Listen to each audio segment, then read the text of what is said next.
Max Weber, one of the most famous sociologists of the 20th century, is well known for the Protestant ethic and the spirit of capitalism. His analysis of how, in his view, the emergence of Protestantism was very much bound up with the emergence of the capitalist system. And I'm not going to go into the ins and outs of that argument and its weaknesses and strengths. I'm going to talk more about Frederick Jameson's essay on Weber. The essay is called The Vanishing Mediator.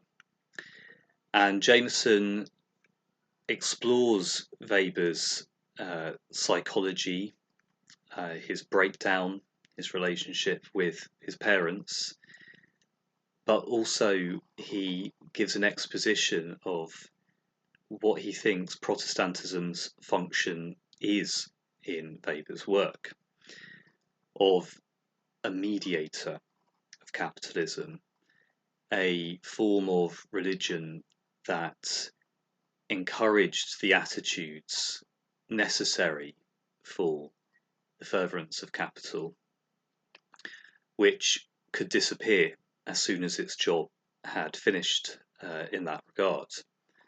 Hence, we live in the disenchanted world that Weber describes. We are trapped in the iron cage of bureaucracy and a rationalistic approach to the world. And I think that holds true, even as we recognise, of course, that various forms of spiritualism and occultism and other forms of religion have, of course, remained hugely popular. Overall, in terms of what governments and the ruling powers seek to do, in general, is this secular, disenchanted, rationalised way of ruling. And what got me thinking about this was Christmas. Of course, Christmas for most people in the United Kingdom and maybe America is not a religious occasion at all. It's a family time. It's about the presents. It's about the turkey and all the trappings that come with us. And Christians are sort of annoyed by this. They decry the fact that Christ has been taken out of Christmas and so on, but also inevitably participate in it themselves, even as they might go to the Christmas Day service and hear the sermon about the true meaning of Christmas being Christ's nativity and so on. The fact is that most Christians will still spend a lot of money on presents, will still participate in the secular aspects of Christmas. But it made me wonder if in some way Christmas is very emblematic of the way that Protestantism is the vanishing mediator of capital. It's the label, the name with Christ in it, inherited from the Catholics, of course, the Christ Mass.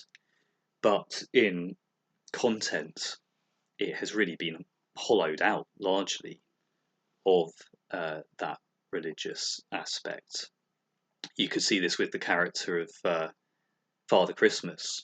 Of course, in some way, originally Saint Nicholas, a church saint, but now clothed in red by the Coca-Cola company and given a non-saint name, Father Christmas or Santa Claus. And I wonder if in some way this tension for Protestant Christians, particularly non-conformist, non-Anglican Christians, comes from this uneasy conscience, maybe, this sense that the world that Protestantism has made has ultimately discarded Christianity, has no need for it in its pursuits of value. What's left is merely a vestige, a shadow, a name of the faith that birthed it.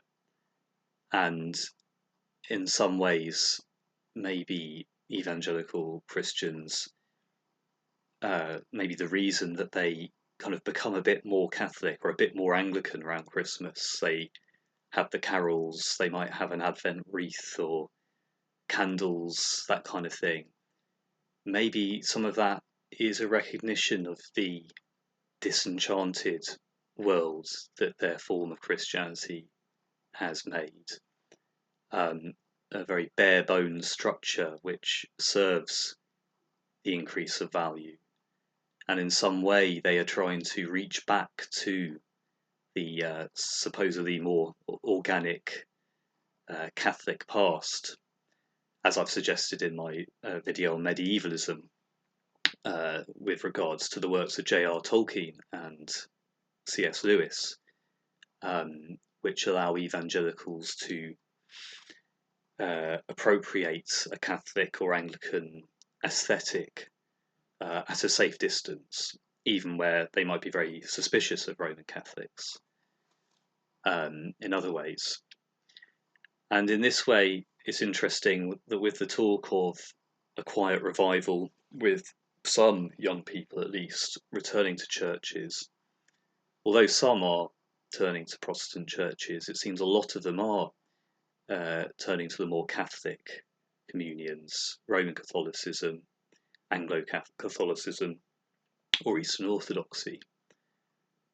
And again, maybe part of that is as late capitalism increasingly breaks down and proves unsatisfying and will certainly not provide the kind of lifestyles the boomer generation, or at least middle class boomers, enjoyed.